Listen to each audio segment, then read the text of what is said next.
Alrighty, well, it is noon and we're going to go ahead and get started. My name is Kelly, and this is the Pioneer Community Energy webinar for ways to save and things you can do to cut electricity usage and lower your energy bill. So we're going to go through these slides together, and it is being recorded so you can look back at it at another date if you would like. I'm going to go ahead and turn off my video, and then we're going to get started with the webinar. I hope you enjoy. Thank you. All right, so like I said, ways to save. Let's move forward. I thank you just so much for joining me today. And we're really talking about really how much energy we use every day, from turning on our lights, charging our phones, heating and cooling our houses. And so there is good news that yes, you can save. Saving energy doesn't have to be difficult because of those small changes that we can make in our daily habits or our behaviors. Those can actually make a big difference over time.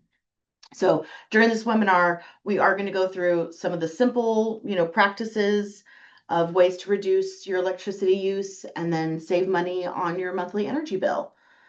And if you have any questions during the webinar, please feel free to go ahead and type them into the Q&A field, and I'll make sure to answer them at the end. Like I said, it's going to be being recorded, and you can refer back to it at a later time if you'd like. All right, so let's move forward. The first slide is going to be what rate is right for you. So we often focus on using less electricity, but choosing the right rate plan is also just as important. So finding the plan that's essentially maximizing savings, but with so many options, it really can be hard to know which one is going to be right for you.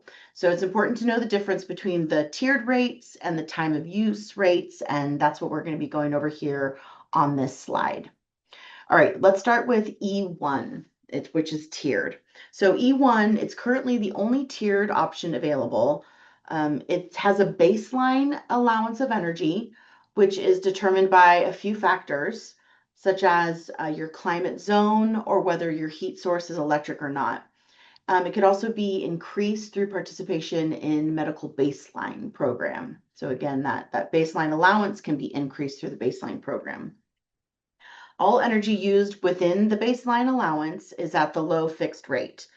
Once you use the allotted baseline amount, your price per kilowatt does go up, and then you're into tier 2 pricing.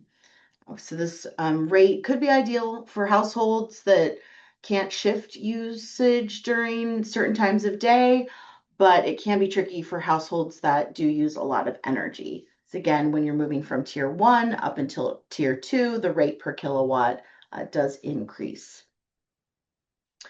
All right, so that is the tiered rate.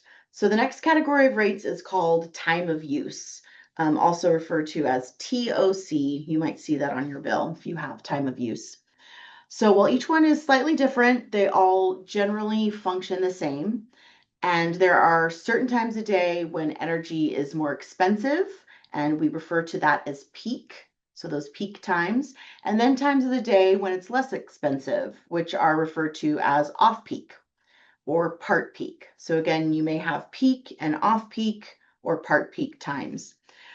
These rates are great for households that have the ability to shift energy usage to off-peak periods in order to take advantage of the lower rate per kilowatt. So again, if a lot of your energy is used in the peak periods, for the ones who can shift to the off-peak times, that's going to be helping with lowering some costs there. But it does require some change of behavior, some change in habits for some households. So the most basic and common time of use option right here on the left is TOUC, so time of use C. And this has a peak period from 4 to 9 p.m. It's 4 to 9, 7 days a week. And all the other times are considered off peak. So again, if peak is 4 to 9 p.m., then off peak would be 9 p.m. to 4 p.m. the next day. And this rate also has a baseline allowance, which makes it great for customers still enrolled in medical baseline. The other time of use options are available for customers that use more electricity because they've electrified appliances and their transportation. So let's look at eElect. It's designed for customers with electric heat pumps or battery storage, while the EV2A rate is specifically designed for customers that charge their electric vehicles at home. So both of these rates have a peak period from the 4 to 9 p.m., but they also have part peak periods from 3 to 4 p.m. and then from 9 p.m. to midnight. So this part peak period is less expensive than peak, but more expensive than off peak. So depending on when and how your household uses energy, switching to a different rate schedule could save you hundreds of dollars per year. And if you aren't sure which rate will work best for you, you can go ahead and log into your PG&E account online and use what they call their rate comparison tool. And then it will help you decide which rate is going to be best for you. And again, the ones we reviewed, the tiered, which is the E1, the time of use rates, which has the peak and the off-peak hours, and then customers that have more electrified homes where you have the peak and off-peak and the part peak going on there as well. So again, finding out the differences for your home, logging to your PG&E account, and do their rate comparison tool. It's a great tool there. Okay, moving on to the next slide. So now that we know about the differences in the options, we're going to go over some of the ways that you can optimize your plan that you have chosen. So first and foremost, it's important to shift as much energy usage to the off-peak hours, or if you're on another plan, to the part peak hours, because peak is most expensive. So during those hours of off-peak, you can pre-cool your home so that your AC doesn't have to work as hard during the hottest parts of the day. It's a great idea. It's also the best time to run appliances, charge devices, or use pool pumps. Here we're talking about dishwashers, washer dryers, the pool sweeps, etc. Because doing those things, doing that before you head to work in the day or after, 9 when you come home, it will keep your energy costs lower. With the customers with electric vehicles, charging overnight is most often the most efficient way to get the most out of the low rates for you. And once you become comfortable with kind of shifting the energy of when you're doing dishes or laundry or running your AC, you can also take a deeper look into other ways you can cut back during those peak hours. Again, we're talking about shifting the majority of your energy usage, if you can, from the peak hours to the off-peak in order to keep your bill down. So those small changes can include unplugging any electronics and devices that you aren't actively using. Even when they aren't in use, they do draw electricity, and that does drive up usage. They're kind of on standby. So using lower energy devices and appliances during this time, such as a fan instead of your AC, or maybe an air fryer or a microwave or grill instead of your oven, that will also keep your costs low. Just making those few different decisions to cut back on the peak hours. Okay. Up next, we have a great pie chart for you. So, here's a pie chart. How much energy are you using, right? So this is the average residential electricity usage that I'm looking at here. So maybe you've already been shifting your energy usage or cutting back the amount that you use, and that is great. The vast majority of us underestimate the amount of energy we're actually using each month, though. So this chart represents the average household, the usage in the US. So as you can see, the heating and cooling account for the biggest part of this pie here. You may come and it comes as a surprise, but what shocks you is all of the little amounts, the little percentages in there, like lighting, television, miscellaneous items that are plugged in. We've got computers and chargers and gaming consoles. So all of that combined of just the items that are on standby or low use but consistent use, that's could be over a quarter of your household electricity. So just to say that one more time, we're talking about the lighting, the TVs that are on, the chargers that are plugged in, but nothing's actually being charged on it, gaming consoles that are at the ready.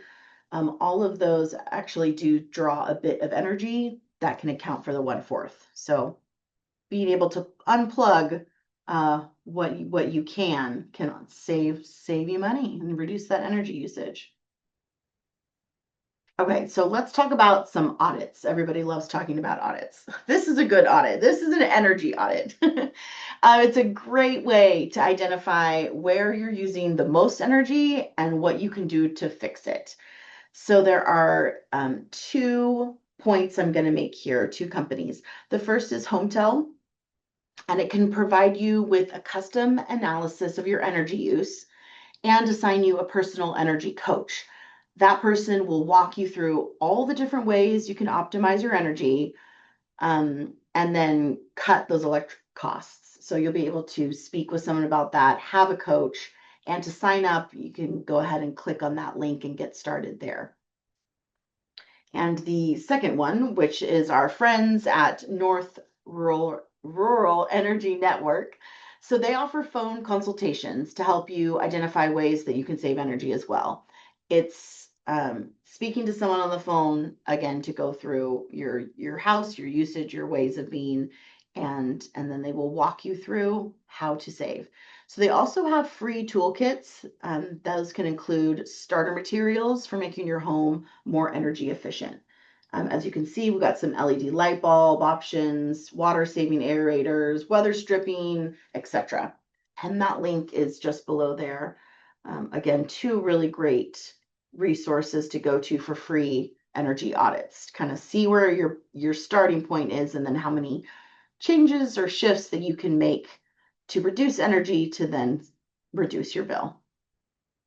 Okay, so now we're at optimizing efficiency.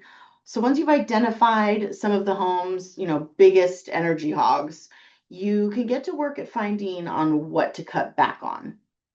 So some simple ways to do this include, like I said, running your AC during the off-peak hours, closing up the curtains, the blinds, keeping that heat out during the day, unplugging the small appliances or the electronics when you aren't using them, washing your clothes with cold water is a good one, line drying them, taking shorter showers in general. So those are some great behavior changes that you can make there. Another great habit to get into is changing your HVAC filter every few months, scheduling that tune-up at least twice a year. It really helps your unit run efficiently and use less energy. So right now, Pioneer is actually having our annual AC tune-up rebate program, and that will give you up to $75 back for getting your unit tuned up. So the program runs from April, so we started 2 months ago, it goes through to October, and it usually covers all or most of the cost of standard tune-up. So again, getting that tune-up when you call a licensed contractor, we will rebate you up to $75, and having an efficient AC working is going to also use less energy and keep your costs down. So these small changes to the energy habits, they really add up, and that's really what's going to help you save in the long run. Right, next slide. We're going to be talking about upgrades and savings. So upgrading your home to make it more energy efficient is another way to cut costs as well. So some of these upgrades are small and relatively, low cost, while others may be bigger upfront investments here, right? We've got the low cost upgrades and the bigger upgrades. Some of the smaller low cost ones you can make are as simple as using a smart power strip for things like electronic devices, computers, and television. These help by reducing standby power usage, sometimes referred to as vampire energy usage. Again, these are all things that are at the ready, right? Sucking up a little bit of energy. So the smart power strip will help with that. So even something as simple as adding weather strips to windows and doors wrapping your water heater. It can reduce the cooling and heating costs by between 5 and 15%, which is great. Another low cost upgrade is switching from traditional incandescent bulbs to LEDs. So if you think back to the pie chart that we showed you a couple slides ago, the lighting does account for about 10% of all household energy usage. So LED bulbs actually use up to 90% less energy than traditional bulbs, and they last about 25 times longer. So despite the great benefits of LED, of course, many people kind of put off making that switch because of the initial cost. And Pioneer, we want to help keep costs down any way we can. So we developed our discounted LED program. We have partnerships with over 25 local stores throughout our service area, and we do offer the discounted LED bulbs. Often the cost for that is about $1 for a pack of 4, which is a great deal. So we want to encourage, you making that change in order to save on your energy bill. And you can find the full list of those participating stores on our website. And you click on our programs tab. Okay, so those were some small upgrades. So let's talk about some bigger upgrades. Obviously, those are going to make a huge impact on your energy bill as well. We're talking about double pane windows, wall and attic insulation, smart thermostats that help keep your home at a comfortable level without using too much energy. And then installing certified Energy Star appliances and upgrading to an energy efficient heat pump can also cut energy usage by anywhere from 30 to 60%. So those are the bigger upgrade opportunities that you have there. Ooh, I scrolled too fast. Here we go. Sorry, we skipped a whole one.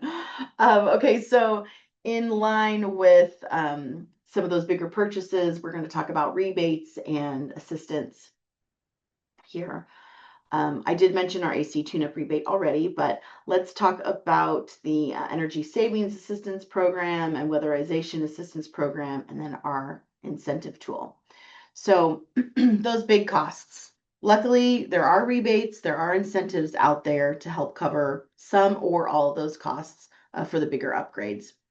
Okay, let's talk about our income qualified customers. So many of the income qualified customers, those upgrades may be covered at no cost through the Energy Savings Assistance Program, okay, or the Weatherization Assistance Program, those two there at the top. Once you apply, an assessment will be done to determine what upgrades or repairs need to be done in your home in order to make it more energy efficient. Then a licensed technician would come out to do the work at no cost. So both of these programs are available to renters or owners who meet the income guidelines, which can be found on the website, and that's just listed right there. And if you don't think you meet income guidelines for either of those two programs, you may still be eligible for other incentives and rebates in the area.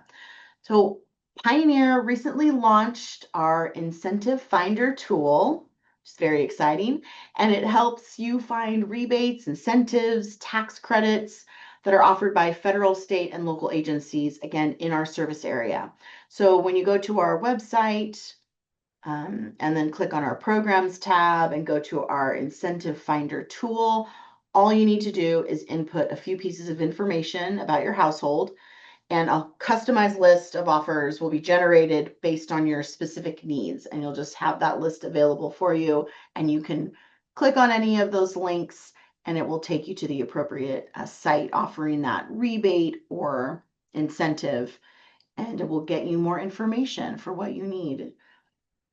Okay, and the last slide of the day is for questions. So I know we covered a bit of information there, and hopefully it was well received and that it will help you with lowering some bills here. So I'm going to go ahead and give it a second and check our Q&A to see if there are any questions. And I'm seeing, nope, there are no questions here. I'm going to turn my video on so you can see my face once again, and I could say thank you very much for being with us.